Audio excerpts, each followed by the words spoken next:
எல்லாருக்கும் வணக்கம். இந்த நாளை ரொம்ப இனிமையாக, ஹாப்பியாக, ஹெல்த்தியாக, ஜாலியாக ஸ்டார்ட் பண்ணுங்கள். எப்போயோ சனிக்கிழமை தானே விலாக் வரும். இன்றைக்கி என்ன டியூஸ்டே வந்திருக்கு அப்படின்னு நிறைய பேருக்கு டவுட்டில் இருப்பீங்க. சனிக்கிழமை வந்துட்டு நிஜமாக போட முடியல. ஏன்னா அன்றைக்கி நான் போடணுன்னா முன்னாடியே எல்லாமே ரெடி பண்ணி வச்சுக்கணும்.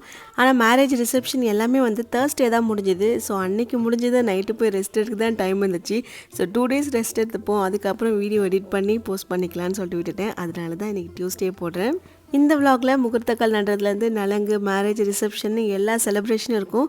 கண்டிப்பாக நீங்கள் என்ஜாய் பண்ணுவீங்கன்னு நினைக்கிறேன். வீக்கெண்ட்னா தான் எப்படி கொஞ்சம் பிஸியாக இருப்பீங்க. பசங்களுக்குலாம் ஸ்கூல் லீவு, அதனால் அவங்க பின்னாடியே ஓடணும். ஆனால் வீக் டேஸில் கொஞ்சம் ஃப்ரீயாக தானே இருப்பீங்க. அதனால் மிஸ் பண்ணிடாமல் பாருங்கள். ஃபஸ்ட்டு டே இந்த முகூர்த்தக்கால் நடுறப்போ அந்த அன்னைக்கு விடிய காலை ஒரு 2:30 மணிக்கே தான் வீட்டுக்கே நாங்கள் ரீச் ஆனோம். ஏன்னா நைட்டு கிளம்புனது கொஞ்சம் சீக்கிரம் தான். பட் ஆனால் பயங்கர டிராஃபிக், ஹைவேஸ் ஃபுல்லாக. அப்படியே பொறுமையாக வந்து 2:30 மணி ஆகிடுச்சு வீட்டுக்கு வர்றதுக்கு. வீட்டுக்கு ரீச் ஆகி எப்படியும் ஒரு 1/2 hour 1 hour அந்த மாதிரி தான் இருக்கும். அதுக்குள்ளே பார்த்தா ஒவ்வொருத்தங்களாம் வீட்டுக்கு வர ஆரம்பிச்சிட்டாங்க. அப்படியே எல்லாமே ஸ்டார்ட் பண்ணிட்டாங்க. 3:30-4 மணி அந்த மாதிரி டைமில் பார்த்திங்கன்னா நலங்கு வைக்கவே ஆரம்பிச்சிட்டாங்க. இந்த முகூர்த்தக்கால் நடுறதுக்கு முன்னாடி ஒரு சில ஃபார்மாலிட்டிஸ்லாம் இருக்கும் போல். உள்ள இந்த குழிக்குள்ளே வந்துட்டு கொஞ்சம் பால் ஊற்றுறது, அப்புறம் வந்துட்டு இந்த நவதானியம்லாம் போடுறது, இந்த மாதிரி நிறைய ஃபார்மாலிட்டிஸ் அது எல்லாமே முடிச்சுட்டு நல்லபடியாக அதுவுமே வச்சாச்சு. நான் இப்போ தான் ஃபஸ்ட் டைம் இதை பார்க்குறேன். ஏன்னா நான் சின்ன பிள்ளையாக இருக்கும்போது எங்கள் ரிலேட்டிவ் சைடில் மேரேஜ்லாம் பார்த்தீங்கன்னா நாங்களாம் நல்லா தூங்கிட்டுருப்போம். எங்களுக்கு இது பண்ணதும் தெரியாது, என்ன பண்ணாங்கன்றதும் தெரியாது. அண்ட் என் மேரேஜ் டைமில் நான் வந்துட்டு உள்ளே ரெடி ஆகிட்டு இருந்தேன். இங்கே இவ்வளோ வேலை நடக்குன்றது கூட எனக்கு அப்போ தெரியாது. இப்போ நான் நேராக நின்று தான் இது எல்லாமே பார்க்குறேன். எனக்குமே இது ஃபஸ்ட் எக்ஸ்பீரியன்ஸ் தான். அதே மாதிரி ரொம்ப வருஷம் கழிச்சு தான் இந்த 3 மணியே நான் பார்க்குறேன். ஏன்னா இந்த டைமில் நம்ம கண்டிப்பாக முழிச்சிருக்க மாட்டோம், நல்லா தூங்கியிருப்போம். ஆனால் வந்துட்டு வில்லேஜ் பக்கம்லாம் பார்த்திங்கன்னா இது நார்மலான ஒரு டைம் தான். அந்த 3 மணிக்கு எந்திரிச்சு வந்தீங்கனாலே எல்லோரும் மாடு ஆடுலாம் ஓட்டிகிட்டு போவாங்க. ஒவ்வொரு நாள் வந்துட்டு ஒவ்வொருத்தங்க பண்ணுவாங்க நலங்கலாம். ஃபஸ்ட் டே வந்துட்டு அம்மா வச்சாங்க அப்படின்னா, செகண்ட் டே வந்துட்டு நான் பண்ணணும், தேர்ட் டே வந்துட்டு அப்படியே மாமா அத்தன் இந்த மாதிரி வச்சுருந்தாங்கன்னா அவங்க பண்ணலாம். பட் நமக்கு அப்படி ஒரு ரிலேட்டிவ் கிடையாது. அதனால அம்மா வச்சாங்க, அடுத்த நாள் வந்துட்டு நான் வச்சுட்டேன்.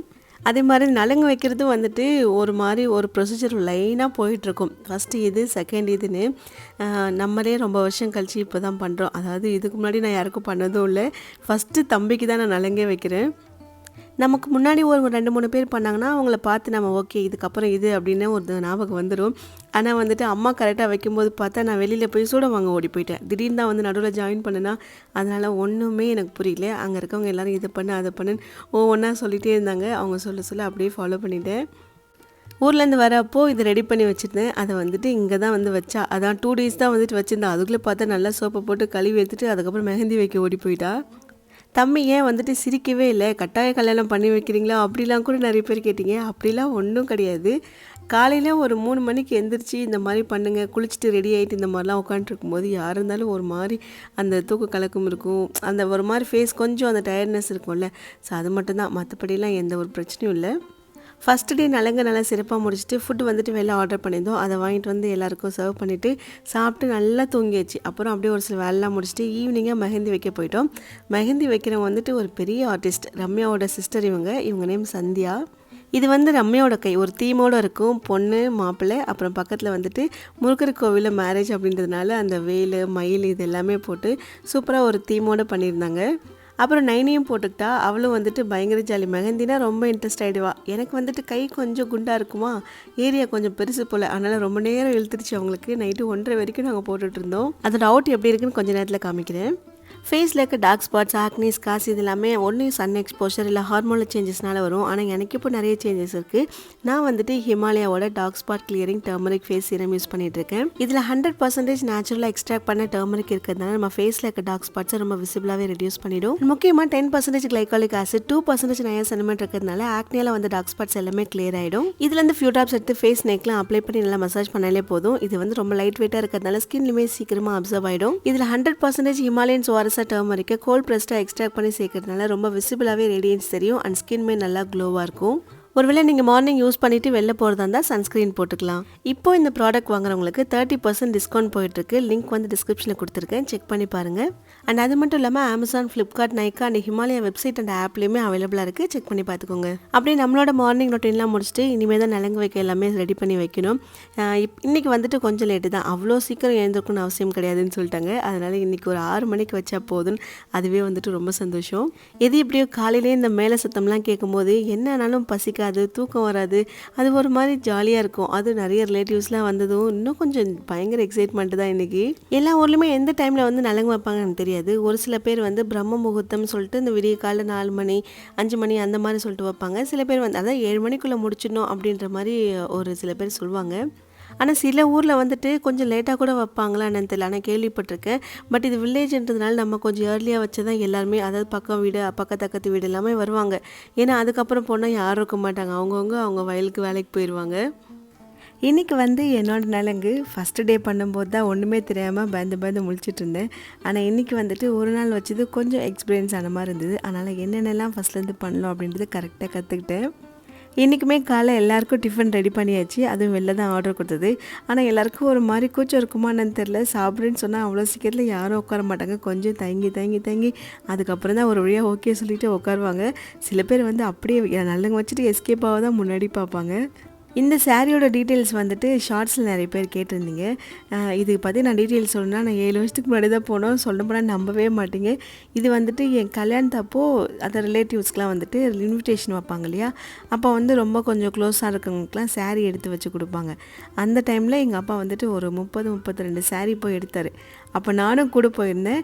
எனக்கு வந்து இந்த சாரீ ரொம்ப பிடிச்சது. எல்லாேருக்கும் கொஞ்சம் நல்லாவே எடுத்தார். நான் என்ன பண்ணேன், எனக்கு இது ஓகே சிம்பிளாக இருந்தாலும் நல்லா நீட்டாக இருக்குது அப்படின்னு சொல்லிட்டு நல்லா இருக்குதுன்னு பார்த்தா 300 சம்திங் தான் போட்டுருந்துச்சு ரேட்டு.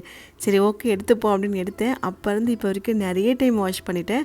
ஆனால் ஒரு நாள் கூட சுருங்கினதே கிடையாது. எப்படி நான் புதுசில் எடுத்தனோ அதே மாதிரி தான் இப்போயும் இருக்குது. அப்போ வந்து எடுத்த அவசரத்தில் உடனே போய் ப்ளவுஸ்லாம் ஸ்டிச் பண்ணிட்டேன். ஆனால் இப்போ வந்து அந்த ப்ளவுஸ் பத்தலன்னா இது மாதிரி ப்ளைனாக ஒரு சாண்டிலில் வந்து ஸ்டிச் பண்ணி கொஞ்சம் மேட்ச் பண்ணிக்கிட்டேன். பட் ஓகே தான், ரொம்ப டிஃப்ரென்ஸ் தெரியல. But okay. அப்படியே டக்கு டக்கு டக்குன்னு ஒவ்வொரு ஸ்டெப்பாக கரெக்டாக பண்ணி முடிச்சிட்டேன். முன்னாடி நாள் வந்தவங்க எல்லாருமே ஷாக் ஆகிட்டாங்க. இன்னும் ஒரே நாள் எல்லாமே கரெக்டாக பண்ணுறேன் அப்படின்னு. அதாவது ஊருக்குள்ளே இருக்கவங்களுக்கு வந்துட்டு என்னென்னா, நம்ம படித்து ஒரு பெரிய வேலையில் இருக்காங்க, இவங்க பயங்கர ஒரு ஐடியில் இருக்காங்க, ஏனோ ஒரு வேலை அதில் வந்துட்டு அவங்களுக்கு பெருசாக தெரியுமான்னு தெரில. ஆனால் நீங்கள் வந்துட்டு ஒரு ஒரு வேலையை வந்துட்டு கரெக்டாக பொறுப்பாக பண்ணுறீங்க, நல்லா சமைக்கிறீங்க, ஃபேமிலி நல்லா பார்த்துக்கிறேன் அப்படின்னா அதுவே வந்துட்டு உங்களுக்கு ஒரு பெரிய விஷயமா இருக்கும். அதாவது நான் சொல்ல வர்றது என்னென்னா, பெரிய விஷயன்றதை விட நம்ம வெளில போய் வேலை செய்யறதுலாம் அவங்களுக்கு பெரிய விஷயமா தெரியாது. வீட்டில் வேலை செய்கிறது தான் வந்துட்டு ஒரு பொறுப்பான பொண்ணு அப்படின்ற மாதிரி அவங்களுக்குலாம் தோணும். இந்த கல்யாணம் இதெல்லாம் வந்துட்டு தானாக அமையணும், நம்மளாம் அமைச்சிக்க முடியாதுன்னு சொல்லுவாங்கள்ல, அது என்னமோ கரெக்டு தான். ஏன்னா நாங்களும் அப்பா இருந்து 2020க்கு அப்புறம் 2022ல் வந்துட்டு அண்ணனுக்கு எப்படியாச்சும் இந்த வருஷம் முடிச்சிடணும் அப்படின்னு எவ்வளோ ட்ரை பண்ணிட்டோம். ஆனால் வந்துட்டு இன்ன வரைக்கும் அது நடக்காமல் அப்படியே தான் இருக்குது. அப்படியே பார்த்தா 24 வந்துருச்சு. சரி இதுக்கு மேலேயும் வந்து சும்மா இருக்கக்கூடாது அப்படின்னு சொல்லிட்டு அதுக்கப்புறம் எப்படியோ ஒரு வழியாக தம்பிக்கும் வந்துட்டு செட் ஆகிடுச்சு. சரி அட்லீஸ்ட் இவனுக்காச்சும் முன்னாடி பண்ணிவிடுவோம் அப்படின்னு சொல்லிட்டு தான் பண்ணியாச்சு. இதில் வந்து நிறைய பேருக்கு டவுட் இருந்துகிட்டே இந்த அண்ணாக்கு பண்ணலையான்னு. அண்ணாக்கு பண்ணலன்ற ரீசன் வந்து நான் ஒரு vlogல கூட சொல்லியிருந்தேன். அவன் வந்துட்டு அவனோட ப்ரொஃபஷன் வந்து நிறைய பேருக்கு பிடிக்கல. அதாவது சீரியல் ரைட்டராக இருக்கார், அது வந்துட்டு எங்களுக்கு செட் ஆகலை அப்படின்னாங்க. அதுக்கப்புறம் ஷேர் மார்க்கெட்டிங் பார்க்குறாங்க, அதுவும் செட் ஆகலை அப்படின்னாங்க. சரி இந்த மாதிரி ஒவ்வொரு ரீசனாக ஒவ்வொருத்தங்கிட்டது வந்துகிட்டே இருக்குது. பார்ப்போம் கடைசியில் யார் தான் ஃபைனல் பண்ணுறான்னு. நம்ம மண்டபத்தில் வந்து கல்யாணம் ஃபிக்ஸ் பண்ணியிருந்தால் பொண்ணழைப்பு இது எல்லாமே முன்னாடி நாள் அப்படியே ஈவினிங் பண்ணியிருப்போம்.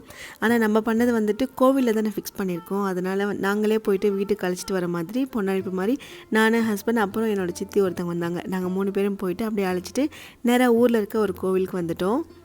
அதாவது மண்டபத்தில் நம்ம வந்துட்டு மண்டபத்துலேயே ஸ்டே பண்ணுவோம். ஸோ அதே மாதிரி ஒரு ஃபார்முலான்னு கூட சொல்லிக்கலாம். அப்படியே போயிட்டு அழைச்சிட்டு வந்து நைட்டு இங்கே தான் ஸ்டே பண்ணிவிட்டு அதுக்கப்புறம் மார்னிங் ஒரு சின்னதாக நலங்கு வச்சுட்டு அப்படியே வந்துட்டு அழைச்சிட்டு போயிடுவோம். அதுக்கப்புறம் ஸ்ட்ரெயிட்டாக நாங்கள் பியூட்டி பார்லர் போயிட்டு மேக்கப் பண்ண ஆரம்பிச்சிட்டோம். ஸோ இந்த ஈவினிங் இந்த பொண்ணழைப்பு அன்றைக்கி தான் வந்துட்டு எனக்கு பெண்டு கழுந்துருச்சு. ஏன்னா எல்லா ரிலேட்டிவ்ஸுமே வீட்டில் இருக்காங்க. அதுவும் இல்லாமல் நம்ம போய் பொண்ணெல்லாம் அழைச்சிட்டு வரணும். குடும்பம் வந்துட்டு ஒரு 2-3 பேர் வருவாங்க. ஸோ அவங்களாம் கூட பெருசாக ஒன்றும் கிடையாது. பட் வீட்லேயும் வந்து நிறைய பேர் இருக்காங்களா. நைட்டு வேறு டின்னர் வந்து இங்கே தான் சாப்பிட்ற மாதிரி இருக்கும். கண்டிப்பாக நான்வெஜ் தான் பண்ணி ஆகணும். நான் ஒரு மினி விலாகில் கூட சொல்லியிருந்தேன், ஒரு 30-35 பேர் இருக்கும், அவ்வளோ பேர் சாப்பிட்ற அளவுக்கு நான் பிரியாணி ரெடி பண்ணியிருந்தேன் அப்படின்னு. ஆனால் அன்றைக்கி ஃபுல்லாக எனக்கு எப்படி ஆயிடுச்சுன்னா செம்ம டயர்டு. ஏன்னா மழை வேறு. நம்ம வெளியில் போயிட்டு இந்த விறகடுப்புலாம் இருக்குல்ல, கல்லில் வச்சு முன்னாடி கூட நான் விலாகில் போட்டிருந்தேன். அந்த மாதிரி பண்ணியிருந்தா ரொம்ப குயிக்காக முடிஞ்சிருக்கும். ஆனால் பயங்கர மழை டைம் வேறு, எந்த விறகுமே இல்லை, எல்லாம் நனைஞ்சு ஈரமாயிடுச்சு. சரி கேஸில் தான் நான் பண்ணோம் அப்படின்னும் போது அவ்வளோ பெரிய பாத்திரம் கேஸில் வச்சு நான் ரெடி பண்ணுறதுக்குள்ளே முடிஞ்சிடுச்சு. அதாவது பிரியாணியில் வந்துட்டு இந்த வதக்கிற ப்ராசஸ் தான் ரொம்ப பெருசு. ஸ்டார்டிங்கில் அந்த வதக்கிறதுக்கே அந்த பெரிய பாத்திரம் ஃபுல்லாக ஃபஸ்ட்டு தீ போகணும். அந்த தீ போனதுக்கப்புறம் அது வதங்க ஆரம்பிக்கணும், தீயாமல் இருக்கணும். இது எல்லாத்தையும் பார்த்து வதக்கிறதுக்குள்ளே ஒரு 5 மணி நேரம் ஆகிடுச்சு எனக்கு முடிக்கிறதுக்கு. ஸோ அப்படியே கோயிலுக்கு போயிட்டு நல்லா வேண்டிக்கிட்டு வந்துட்டு வீட்டுக்கு ஒரு ஆரத்தி எடுத்து 2 பேரும் ஃபஸ்ட் டைம் இப்போ தான் ஒன்றா வீட்டுக்குள்ளே என்ட்ரு ஆகுறாங்க. நீ யாராக வேணா இரு, என்னவா வேணா இருக்கலாம், ஆனால் ஒரு பொண்ணாக பிறந்துட்டா நம்ம வீட்டை விட்டு வேறு வீட்டுக்கு போய் தான் ஆகணும். அதுதான் வந்துட்டு நேச்சர் அப்படின்ற மாதிரி ஆயிடுச்சு. இங்கே இருக்க எல்லா லேடிஸுமே அவங்கவுங்க வீட்டை விட்டு வந்தவங்களா தான் இருப்பாங்க. ஆனால் வந்ததுக்கப்புறம் அப்படியே பழகிடும். இங்கேயே எனக்கு மேரேஜ் ஆன புதுசில் நான் சொன்ன டைலாக் என்னென்னா, எங்கள் வீட்டில் நான் வாரம் வாரம் ஓடி வந்துடுவேன் உங்களெலாம் பார்க்குறதுக்கு அப்படின்னு. ஆனால் அப்படியே இந்த மாதிரி ஃப்யூச்சரில் வந்து ஒரு 2023 24 அது மாதிரிலாம் பார்த்திங்கன்னா மாதத்துக்கு ஒரு தடவை கூட நான் போக மாட்டேங்கிறேன். அது வந்துட்டு ஒன்று மேபி நைனி வந்து ஸ்கூல்லாம் சேர்த்தனால அப்படியே டைம் பிஸி ஆகிட்டு ஓடிக்கிட்டே இருக்குது. இன்னொரு டைம் பார்த்திங்கன்னா நமக்கு வந்துட்டு நம்மளால இங்கேருந்து ஃபஸ்ட்டு நகர முடியாது. ஏன்னா நமக்கே டைம் கரெக்டாக இருக்கும். அம்மா வீட்டு வாழ்க்கைன்றது நமக்கு இப்போ ஃபோன்லேயே தான் ஓடிக்கிட்டு இருக்கு. நாங்கள் இவ்வளோ வேலை பண்ணிகிட்டு இருக்கும்போது நைனி வந்துட்டு கண்ணிலே படலை. அவள் எங்கே இருக்கான்னு நானுமே இந்த வீடியோலாம் தேடிட்டே இருக்கேன். எங்கே ஒரு இடத்துலையுமே ஆள் சிக்கவே இல்லையே அப்படின்னு. அவளுக்கு வந்து நிறைய குட்டீஸ்லாம் வீட்டுக்கு வரவே நல்லா செட் ஆகிடுச்சு. அவங்க கூட ஜாலியாக என்ஜாய் பண்ணிகிட்டு இருந்தா. சரி அட்லீஸ்ட் என்ன தான் பண்ணுறேன்னு வந்து பார்த்துருப்பான்னு பார்த்தேன். ஆனால் ஒரு கிளிப்லேயுமே அவள் காணோம். வீட்டில் ஏதோ நல்ல ஃபங்க்ஷன் ஒன்று இருக்குது, இந்த அக்கா நம்ம வீட்டுக்கு வர போகிறாங்க அப்படின்றது மட்டும் அவளுக்கு கரெக்டாக தெரிஞ்சிச்சு. மாமின்னு சொன்னால் கூப்பிட மாட்டேங்கிறா, அக்கா அக்கான்றா. சரி போ, நான் அப்படி தான் கூப்பிடுவேங்கிறா. சரி கூப்பிட்டு போ அப்படின்னு விட்டாச்சு. வீட்டில் ஏதாச்சும் ஒரு ஃபங்க்ஷன் இருக்குன்னா ஃபஸ்ட்டு ஒரு பயம் வந்துகிட்டே இருக்குது, நல்லபடியாக அந்த ஃபங்க்ஷன் முடியணும் அப்படின்னு. அது முடியறதுக்குள்ளே யாருக்கும் உடம்புக்கு எந்த பிரச்சனையும் வரக்கூடாது, உடம்பு சரியில்லாமல் போயிடக்கூடாது, நல்லா இருக்கணும் அப்படின்னு இந்த ஒரு விஷயம் அடிக்கடி மைண்டில் ஓடிட்டே இருக்கும். எனக்கு இந்த ஃபங்க்ஷன் முடிவு வரைக்கும் அந்த ஒரு பயம்தான், யாருக்கும் எந்த பிரச்சனையும் வரக்கூடாது, நல்லா இருக்கணும் அப்படின்னு. அது என்னமோ தெரில, ஆட்டோமேட்டிக்காக தோணுதா இல்லை நமக்கா அது வாண்டடாக நம்மளாக தோண வைக்கிறோமான்னு தெரியல. ஃபைனலாக பொண்ணப்பிலாம் முடிஞ்சு நைட்டு சாப்பிட்டு அப்படியே இங்கேயே தூங்கியாச்சு எல்லாருமே. அதுக்கப்புறம் காலைல ஒரு 3 மணிலாம் இருக்கும் எந்திரிச்சு நலங்கெல்லாம் வச்சுட்டு அதுக்கப்புறம் ரெடி ஆகிட்டு ஸ்ட்ரெயிட்டாக பியூட்டி பார்லர் தான் போனோம். லாஸ்ட் டைம் தம்பியோட என்கேஜ்மெண்ட் அப்போது இந்த மெஸ்ஸி பன் மாதிரி ஹேர் ஸ்டைல் ட்ரை பண்ணியிருந்தேன். நிறைய பேர் வந்துட்டு நல்லாவே இல்லைன்னு சொன்னீங்க. நான் வந்துட்டு கொஞ்சம் மெச்சூராக இருக்கட்டுமே நான் அந்த மாதிரி போட்டிருந்தேன். பட் இந்த டைம் வந்துட்டு மெஸ்ஸி பிரைட் வந்து ட்ரை பண்ணியிருக்கேன். ஓகே, இது வந்துட்டு எனக்கு இந்த சாரீக்கோ இந்த ப்ளவுஸ்க்கோ ரொம்பவே சூட் ஆகிடுச்சு. நான் உங்களுக்கு அதை காமிக்கிறேன் பிக்சர் கூட. அதே மாதிரி இது வந்துட்டு என்னோடய வெட்டிங் சாரீ தான். கடைசியாக வந்துட்டு வளகாப்பப்போ கட்டியிருப்பேன். அதுக்கப்புறம் வந்துட்டு இப்போ தான் எடுக்கிறேன். இதெல்லாம் வந்துட்டு இந்த மாதிரி ஃபங்க்ஷன் டைமில் தான் எடுக்க முடியும். நார்மல் டேஸில் நம்ம அதை தொட்டு கூட பார்க்க மாட்டோம். மடித்து வச்சது அதே இடத்துல கலையாமல் இருக்கும். இதெல்லாம் உங்களுக்கே கொஞ்சம் ஓவராலியா, ஏன் இப்படிலாம் மேக்கப் பண்ணியிருக்கீங்க அப்படின்னு நிறைய பேர் கேட்டிங்க. ஏன் இதில் என்ன தப்பு இருக்குதுன்னு எனக்கு புரியல. இது நான் யாரோ வீட்டு ஒருத்தவங்க கல்யாணத்துக்கு இந்த மாதிரிலாம் பண்ணிட்டு போனால் ஓகே, நிறைய பேர் என்னை பார்த்து கேட்கலாம். இது வந்துட்டு என்னோடய தம்பி, என் கூட பிறந்த தம்பி மேரேஜ். இது நம்மளே பண்ணலைன்னா அப்புறம் என்ன தான். அது மட்டும் இல்லாமல் நான் வருஷம் வீட்டில் மேரேஜ் நடக்க போதானே. ஏதோ இப்போ தம்பி மேரேஜ், அதுக்கப்புறம் கொஞ்ச நாள் கழிச்சு பார்த்தா அண்ணனோட மேரேஜ், அவ்வளோதான் முடிஞ்சு. அதுக்கப்புறம் பார்த்தா ஸ்ட்ரெயிட்டாக நைனியோட மேரேஜ் தான் போய் நிற்போம். அதுக்குள்ளே நமக்குலாம் வயசாகிடும். சரி, உங்களுக்கே வந்துட்டு ஒரு சான்ஸ் கிடைக்குதுன்னு வச்சுக்கோங்க. சரி, நம்ம வீட்டில் வந்து ஒரு ஃபங்க்ஷன் இருக்குது, நம்ம வந்துட்டு நல்லா ரெடி ஆகணும், இதெல்லாம் போட்டுக்கணும், இதெல்லாம் பண்ணணும், இந்த மாதிரிலாம் ஒரு ஹேர் ஸ்டைல் பண்ணணும்னு ஒரு திங்கிங் இருக்குமா? இல்லை எதுவுமே வேண்டாம், நம்ம சிம்பிளாக சும்மா இந்த காட்டன் சாரீ மாதிரி கட்டிட்டு போய்ப்போம், ஹேர் ஸ்டைல்லாம் ஒன்றும் வேணாம்ப்பா, மேக்கப்லாம் எதுவும் தேவை, நம்ம சிம்பிளாக போய் நின்றுப்போம் அப்படின்ற மாதிரி யோசிப்பீங்களா? நிஜமாக நீங்கள் ஏன் இடத்துல இருந்தீங்கன்னா கண்டிப்பாக உங்களுக்கு என்ன மாதிரி தோணுன்றது மறக்காமல் கமெண்ட்டில் ஷேர் பண்ணுங்கள். யாராக இருந்தாலும் வீட்டில் ஒரு ஃபங்க்ஷன் இருக்கப்போ நம்மளை கொஞ்சம் நல்லா ப்ரெசென்ட் பண்ணிக்க தான் யோசிப்பாங்களே தவிர, யாருமே நம்மளை வந்துட்டு சரி நம்ம இந்த மாதிரிலாம் பண்ணவே தேவையில்ல, பண்ண வேண்டாம் அப்படின்ற மைண்ட் செட் எந்த ஒரு லேடிஸ்க்குமே இருக்காது. அதாவது இந்த ஊர் பக்கம் வந்துட்டு இப்போது ரம்யா கட்டியிருக்கா இல்லையா, பொண்ணு கட்டியிருக்கிறது தான் வந்துட்டு கூரை புடவைன்னு சொல்லுவாங்க. எவ்வளோ பெரிய ஆளாக இருந்தாலும் இந்த புடவை கட்டிட்டு தான் முகூர்த்தம் அன்னைக்கு காலைல வெட்டிங்கே நடக்கும். மற்றபடி இந்த ஜரிகை வச்சு சரி, பட்டு சாரி இதெல்லாம் வந்து ஒன்று ரிசப்ஷன் கட்டிக்கலாம், இல்லை மற்ற டேஸில் கட்டிக்கலாம். பட் காலைல முகூர்த்தம் அப்போது இந்த ஒரு சாரி தான் கட்டணும். நானுமே இதுதான் கட்டியிருந்தேன். அதாவது உண்மையை சொல்லப்போனால் இந்த கூரை புடவை வந்து கட்டும்போது ரொம்ப சிம்பிளாக தான் இருக்கும். நம்மளை சுற்றி இருக்கவங்க எல்லோரும் நல்லா கிராண்டாக இருக்குமா இருக்கும், நம்ம மட்டும் சிம்பிளாக இருக்க மாதிரி தான் இருக்கும். பட் அதுதான் வழக்கம், அதனால் மாற்ற முடியாது. அதுக்காக நம்ம ஃபங்க்ஷனுக்கு வரவங்க எல்லோரும் எதுக்கு நீங்களே அவ்வளோ கிராண்டாக வந்திருக்கீங்க நம்மளால சொல்லவும் முடியாது, சொல்லவும் கூடாது. நம்ம ஃபங்க்ஷனுக்கு ஒருத்தவங்க வராங்க அப்படின்னா நல்லா நீட்டாக ட்ரெஸ் பண்ணிட்டு வந்தாங்கன்னா அது வந்து நமக்கு தான் பெருமை. அதை விட்டுட்டு இந்த மாதிரி நீங்கள் வந்து இப்படி போனீங்கன்னா உங்களை பார்த்து அவங்களாம் என்ன சொல்லுவாங்க, ஏன் இவங்களோட இவ்வளோ கிராண்டாக இருக்கீங்க அப்படின்னு யாருமே மற்றவங்களை பார்த்து யோசிக்க மாட்டாங்க. அவங்கள ப்ரெசென்ட் பண்ணிக்க தான் யோசிப்பாங்க.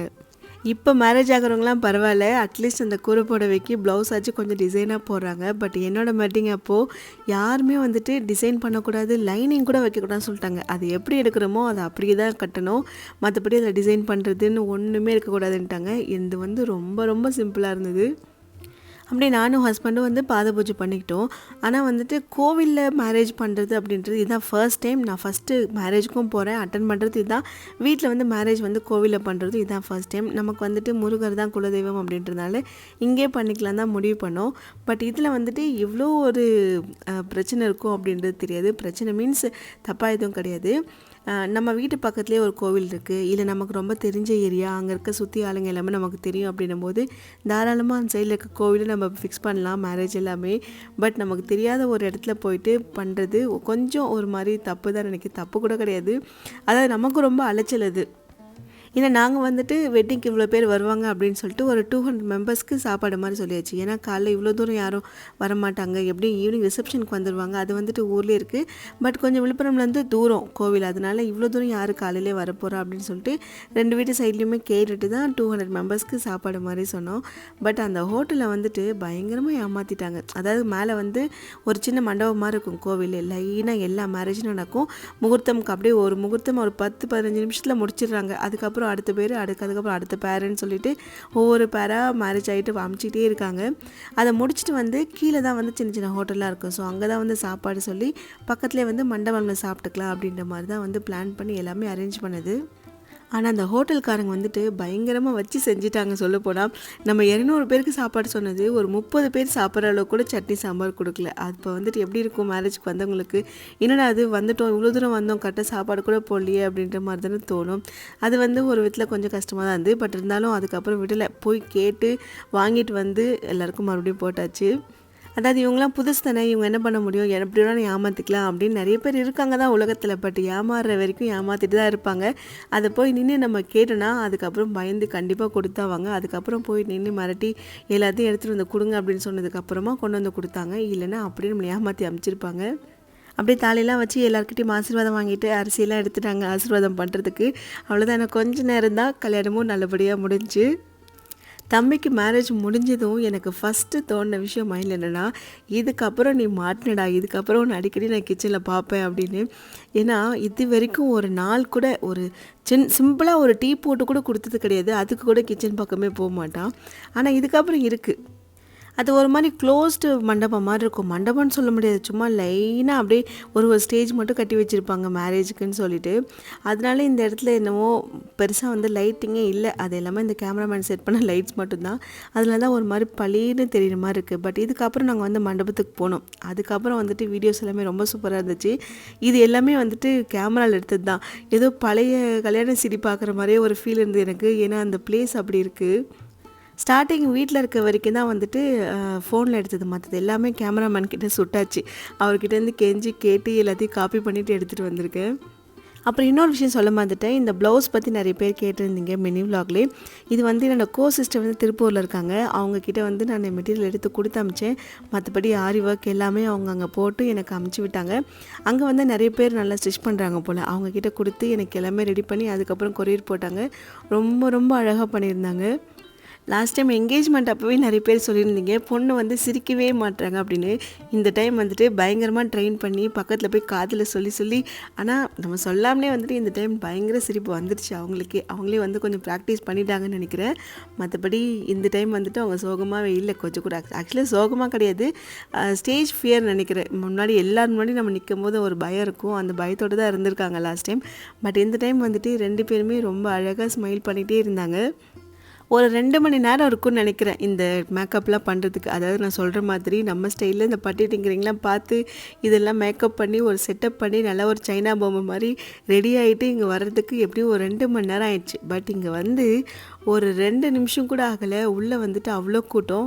இங்கே வந்துட்டு கேமராமேன் இவர் மட்டும் தான் ஃபோக்கஸ் பண்ணியிருக்காங்க. பட் இது சைட்லலாம் நம்ம எடுத்ததுன்னா லைனாக மேரேஜ் நடத்துருந்தது, அவ்வளோ கூட்டம். அந்த கூட்டத்தில் உள்ள ஃபேனும் ஓடக்கூடாது, ஏன்னா விளக்குலாம் ஏற்றிருக்காங்க. ஸோ சுத்தமாக ஃபேன் போடக்கூடாது அப்படின்னும் போது அப்படியே வேர்த்து அந்த மேக்கப்லாம் கொஞ்சம் கொஞ்சமாக போக ஆரம்பிக்கும். எனக்கே வேறு என்னடா அது எல்லாமே கலைதே வேஷம் அப்படின்ற மாதிரி தான் இருந்தது. மற்றபடி கொஞ்சம் கொஞ்சம் அப்பப்போ பேட்ச் ஒர்க்ன்ற மாதிரி தான் இருந்தது. பட் அதை பண்ணலை, ஏன்னா கையில் எந்த ஒரு மேக்கப் ப்ராடக்ட்ஸும் இல்லை. அப்படியே கோவிலில் வந்து வெட்டிங்லாம் முடிச்சுட்டு இங்கே வந்து நேராக மண்டபத்துக்கு வந்துட்டோம். கோவிலுக்கு மேலே போனப்போ சாமிக்கிட்டலாம் வந்து கேமரா அலோவ் பண்ணல. ஸோ அங்கே வந்து பெருசாக எடுக்கவே இல்லை. அப்படியே வந்துட்டு அங்கே சாமியெல்லாம் கும்பிட்டு ஸ்ட்ரெயிட்டாக எங்கள் மண்டபம் தான். ஏன்னா லஞ்ச் வந்து அரேஞ்ச் பண்ணியிருந்தோம். சில பேர் வந்துட்டு இங்கே அதாவது மண்டபத்துலேயே ஸ்டே பண்ணிட்டாங்க மதியம். ஸோ அதனால் எல்லாருக்குமே இங்கே லஞ்ச் அரேஞ்ச் பண்ணியாச்சு. அப்புறம் இங்கே ஒரு சில ஃபார்மாலிட்டிஸ்லாம் இருந்துச்சு. அது எல்லாத்தையும் முடிச்சுட்டு அப்படியே ஸ்ட்ரெயிட்டாக ஈவினிங் வந்துட்டு கரெக்டாக இதுவே ஒரு 3 மணி ஆகிடுச்சு. அதுக்கப்புறம் தான் ஈவினிங் ரிசப்ஷனுக்கு வந்து ரெடி ஆகிட்டு வந்தோம். செம்ம டயர்ட் ஆகிடுச்சு. அதுக்கப்புறம் ரிசப்ஷனுக்கு ரெடி ஆகணுன்னும் போது ரொம்ப பயம், எப்படிடா நம்ம போய் நிற்க போகிறோன்னு. பட் நமக்கு தான் வந்துட்டு புதுசாக அந்த லெஹங்காலாம் போன ஒரு குஷி வந்துடுமே. சரி ஓகே, அந்த குஷியோட அப்படியே கிளம்பி வந்துட்டோம். நான் ரம்யா 2 பேருமே போட்டிருக்க லெஹங்கா வந்துட்டு ரூபாலின்னு ஒரு ஸ்டோர் சவுகார்பேட்டில் தான் எடுத்தோம். அவங்களோடது வந்துட்டு ஃபுல்லாக work, full mirror, full stone work தான். செம்ம வெயிட் இருக்கும். அதுவே ஒரு 10-12 கிலோ கிட்ட இருக்கும்னு நினைக்கிறேன். நிஜமாக தூக்க முடியாது. எப்படி தான் அவள் அதை போட்டு நின்றுட்டு இருந்தாங்கன்னே தெரியல. என்னோட வந்துட்டு ஃபுல்லாக நெட்டடாக தான் இருக்கும். ரொம்ப வந்துட்டு கிராண்ட்லாம் கிடையாது. பட் நிறைய இந்த எம்ப்ராய்டரி ஒர்க் மாதிரிலாம் இருக்கும். ஆனால் ரொம்ப லைட் கலர். ஃபர்ஸ்ட் டைம் இவ்வளோ லைட் கலர் நான் போகிறேன். ஆனால் எனக்கு வந்து அந்த கலர் ரொம்ப சூட் ஆகிடுச்சு. இப்போலாம் வந்துட்டு ரிசப்ஷன் அப்படின்னாலே இந்த டிஜே பாட்டு டான்ஸுன்னு ஒரு செலிப்ரேஷன் மாதிரி தான் இருக்குது. நைனியும் வந்துட்டு பயங்கரமாக என்ஜாய் பண்ணிட்டு இருந்தா. அவளை வந்துட்டு கையிலே பிடிக்க முடியல. ஒரே ஆட்டம் தான் அவளுக்கு. என்னோடய லெஹங்கா ப்ரைஸ் வந்து கேட்டிருந்தீங்க. இது வந்து நான் வாங்கின ப்ரைஸ் வந்து கரெக்டாக 4500 தான் இருக்கும்னு நினைக்கிறேன். ஆமாம், அந்த ரேஞ்ச் தான். 35 45. ஆனால் பட் அந்த ரேஞ்சுக்குள்ளே தான் இருந்தது. ரொம்ப சிம்பிளாக தான் இருக்கும். பட் ஃபோட்டோவில் அதாவது கேமராவில் பார்க்கறதுக்கு ரொம்ப கிராண்டாக இருக்க மாதிரி இருக்கும். ஆனால் இந்த மிரர் ஒர்க்கு அந்த ஒரு மாதிரி சம்கி ஒர்க்லாம் இருக்கிறதுனால கொஞ்சம் அந்த கேமராவுக்கு ஒரு மாதிரி அப்படியே பிரைட்டாக இருக்க மாதிரி இருக்குது, ரொம்ப கிராண்டாக. பட் எல்லாமே எம்ப்ராய்டரி ஒர்க் தான். ஃபைனலாக என்னோடய ஆசை நிறைவேறிச்சுப்பா. எனக்கு வந்து லெஹங்கா போகணுன்னு ஆசைப்பட்ட மேரேஜில். பட் எனக்கு வந்து அது நடக்கலை. ஏன்னா அப்போ வந்துட்டு என் பேச்சு யாரும் கேட்கல, என் விருப்பத்தையும் யாரும் கேட்கவே இல்லை. அவங்க இஷ்டப்படி எல்லாருமே முடிவு பண்ணிக்கிட்டாங்க. பட் இப்போ வந்துட்டு நான் எடுக்கிறது தான் முடிவு அப்படின்ற மாதிரி ஆயிடுச்சு. அதனால் எனக்கு என்ன பிடிச்சிருக்கோ அதை நான் போடுவேன் அப்படின்னு சொல்லிட்டு நானும் நைனியும் ஆக்சுவலாக ஒரே மாதிரி தான் வாங்கணும்னு நினச்சோம். அதே மாதிரி கிட்டத்தட்ட கொஞ்சம் ஓரளவுக்கு சிமிலராக செட் ஆகிடுச்சு. மார்னிங் மேரேஜில் வந்துட்டு சாப்பாடு விஷயத்தில் கொஞ்சம் டிசப்பாயிண்ட் ஆனாலும் பட் ரிசப்ஷனில் வந்துட்டு சும்மா மறல்ற அளவுக்கு ரெடி பண்ணியாச்சு. மெனுலாம் அவ்வளோ சூப்பராக இருந்தது. பட் இவர் வந்துட்டு இந்த கேமராமேன் என்னென்னா இந்த சாப்பாடை வந்துட்டு பெருசாக ஃபோக்கஸே பண்ணல. பட் பண்ணியிருந்தாருன்னா எல்லாமே செம்ம வெரைட்டியாக இருந்திருக்கும். அண்ட் எல்லாருமே வந்துட்டு சொல்லிட்டு போயிட்டாங்க சாப்பாடு ரொம்ப சூப்பராக இருக்குது அப்படின்னு. இதில் எனக்கு என்ன ஒரு சந்தோஷம்னா, சாப்பாடு வந்துட்டு இன்னும் ஒரு 100 பேர் சாப்பிட்ற அளவுக்கு இருக்குதுன்னு சொன்னாங்க. அதுவே எனக்கு போதும். ஏன்னா அதை வந்துட்டு பேக் பண்ணி கிளம்புறப்போ அங்கே வேலை செய்கிறவங்களுக்கு, வெளில இருக்கிறவங்களுக்கு எல்லாருக்குமே கொடுக்க சொல்லியாச்சு. பட் வரவங்களுக்கு வந்துட்டு சாப்பாடு இல்லை, குறையாக இருக்குது அப்படின்றத விட சாப்பாடு மீந்திருக்கு அப்படின்றது என்னை பொறுத்த வரைக்கும் ஒரு சந்தோஷமான விஷயந்தான். ஏன்னா நம்ம சும்மா ஒரு 10 பேர் 15 பேர் நம்ம வீட்டில் இருந்து மட்டும் சாப்பிட்றோம் அப்படின்போது கொஞ்சம் அப்படியே அட்ஜஸ்ட் பண்ணி சாப்பிட்டுக்கலாம். ஆனால் வந்துட்டு இப்போ எல்லோரும் நம்ம இன்வைட் பண்ணிவிட்டு அவங்களுக்கு சாப்பாடு கரெக்டாக போடல அப்படின்னும்போது அது ஒரு விதமான கஷ்டமாகவும் இருக்கும், கொஞ்சம் அசிங்கமாகவும் தான் இருக்கும். அதனால் அது மட்டும் நடக்கக்கூடாதுன்னு சொல்லிட்டு கொஞ்சம் எக்ஸ்ட்ரா தான் பண்ண சொன்னது. மற்றபடி எல்லாமே கரெக்டாக சூப்பராக ஆகிடுச்சு ஈவினிங்கு. இந்த டிஜே போட்ட மியூசிக்கில் வந்துட்டு நம்மளையே ஆட வச்சிரும் போல், அந்த அளவுக்கு பயங்கர சவுண்டு. அங்கே வந்து எல்லாருக்கிட்டையும் காதில் போய் பேசி பேசியே வந்து தொண்டை கட்டின மாதிரி ஆயிடுச்சு. அந்த அளவுக்கு வந்துட்டு சவுண்ட் வச்சு பயங்கரமாக பட்டையை கிளப்பிட்டாரு. நம்மளும் எதுக்கு ஆடாமல் அப்படி நின்றுட்டே இருப்போம் அப்படின்னு ஒரு மாதிரி தங்கி தங்கி தான் நின்னேன். பட் ஆனால் எல்லாருமே வாங்க வாங்க வந்து ஆடுங்க அப்படின்னு சொன்னது. சரி விட, இந்த டைம் ஆடலைன்னா அப்புறம் நம்ம எப்போ போய் ஆடுறது, நம்ம தமிழ் கல்யாணம் தானே ஆடுவோம்னு சொல்லிட்டு இறங்கியாச்சு. அப்புறம் ஜாலியாக உட்காந்துட்டு பயங்கரமாக ஆடிட்டு இருந்தோம். நைனிக்கு வந்துட்டு அது ஒரு பெரிய சர்ப்ரைஸு, ஷாக்குன்னே சொல்லலாம். ஏன்னா வீட்டில் எப்போ பாரு என்னை கூப்பிட்டே இருப்பா, தனியாகவே ஆடிக்கிட்டு இருப்பா, கம்பெனி கொடுத்ததே இல்லை. இந்த டைம் வந்துட்டு அவள் கூட கொஞ்சம் சேர்ந்து ஆடும்போது அவள் பயங்கர என்ஜாய்மெண்ட், பயங்கர எக்ஸைட்மெண்ட். ஊர்லேருந்து வந்தவங்கெல்லாம் கொஞ்சம் இந்த கூட்டமெல்லாம் குறைட்டும், அதுக்கப்புறம் ஆடுறேன் அப்படின்னு தான் சொல்லி வச்சுருந்தேன். அதே மாதிரி கொஞ்சம் நமக்கு க்ளோஸ் ரிலேட்டிவாக இருக்கவங்க மட்டும்தான் அங்கே இருந்தாங்க. மற்றபடி கொஞ்சம் கொஞ்சமாக போயிட்டாங்க வெளியில். அதுக்கப்புறம் தான் வந்துட்டு ஆடவே ஆரம்பித்தோம். கொஞ்சம் ட்ரிக்காக என்ன பண்ணால் நானும் ஹஸ்பண்டும் நேராக ரெடி ஆகிட்டு வந்ததும் அப்படியே ஸ்டேஜில் போய் நின்று ஃபோட்டோஸ் எடுத்துட்டோம். ஏன்னா எப்படியும் இந்த மாதிரிலாம் ஒரு சில சம்பவம் நடக்கும்னு தெரியும், நம்மளோட மேக்கப்லாம் கலையும் தெரியும். அதனால் முன்னாடியே வந்து தெளிவாக அந்த ஃபோட்டோஸ் மட்டும் எடுத்துட்டோம். அதுக்கப்புறம் வந்துட்டு ஆடி கலைஞ்சா என்ன, கலையாட்டு என்ன, அதுக்கப்புறம் லைட்டாக பேட்ச் ஒர்க் பண்ணிக்கலான்னு விட்டாச்சு. ரொம்ப வருஷம் கழிச்சு ஆடுறேன். அதாவது ஸ்கூலில் வந்துட்டு நிறைய ஸ்டேஜ் பர்ஃபார்மன்ஸ் பண்ணியிருப்பேன். அண்ட் டிஸ்ட்ரிக்ட் லெவல், ஸ்டேட் லெவல்லாம் கூட டான்ஸில் வந்துட்டு நான் அவார்டு வாங்கியிருக்கேன். ஆனால் அப்போ வந்து தெரியல. இப்போ வந்துட்டு ரொம்ப மிஸ் பண்ணுறேன். அதை ஆடும்போது தான் தெரியுது. எவ்வளோ நேரம் வேணாலும் அப்போ ஆடிட்டுருப்போம். கொஞ்சம் கூட இந்த மூச்சு வாங்குறதுல டயர்டானதில்லை. ஆனால் இப்போ கொஞ்சம் நேரம் சும்மா ஜெங்கு ஜெங்குன்னு குதிக்கிறதுக்கே வந்துட்டு ரொம்ப திடீர்னு மூச்சு வர மாதிரி இருக்குது. அப்போ தான் தெரியுது எந்த அளவுக்கு வெயிட் போட்டிருக்கோன்னு.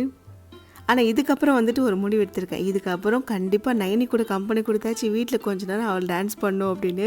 பாப்பா எந்த அளவுக்கு அது பண்ணுறேன்னு. எல்லாருமே நல்லா ஆடி முடிச்சுட்டு அப்படியே சாப்பிட்டு கொஞ்சம் கொஞ்சமாக டயர்டாகி அவங்கவுங்க வீட்டுக்கு கிளம்ப ஆரம்பித்தாங்க. ரிசப்ஷன் வந்துட்டு கரெக்டாக முடிஞ்சிருச்சு. ஆனால் அந்த குட்டீஸ்க்குலாம் மட்டும் டயர்டே ஆகலை. ஆடிக்கிட்டே இருந்தாலுங்க முடிகிற வரைக்கும். ரொம்ப ரொம்ப சந்தோஷமாகவும் மனசுக்கு நிறைவாகவும் இருக்குது. ஏன்னா இது எல்லாமே அப்பா ஆசைப்பட்டது. அவர் ஆசைப்பட்டது எல்லாமே ஒன்று ஒன்றா நிறைவேறும்போது எனக்கு வந்துட்டு ரொம்ப சந்தோஷமாக இருக்குது. அப்பா போனதுக்கப்புறம் இனிமேல் இவ்வளோ தான் இவங்களாம் அப்படின்னு சொன்னவங்க எல்லார் முன்னாடியும் இந்த மாதிரி ஒரு நல்ல விஷயம் பண்ணும்போது உண்மையிலேயே அது ஒரு விதமான கிக்காக இருக்கும். அதில் நல்ல போதையாகவே இருக்கும். ஏன் இடத்துல நின்று என்னோட கண் வழியாக பார்த்தீங்கன்னா தான் உங்களுக்குமே அது புரியும் நான் நினைக்கிறேன். பார்ப்போம். இதோட இந்த விளாக் முடியுது. இதோட அடுத்த விளாக்ல நிறைய இன்ட்ரெஸ்டிங்கான விஷயங்களை மீட் பண்ணலாம். அது வரைக்கும் ஹாப்பியாக ஹெல்த்தியாக இருங்க. பாய்.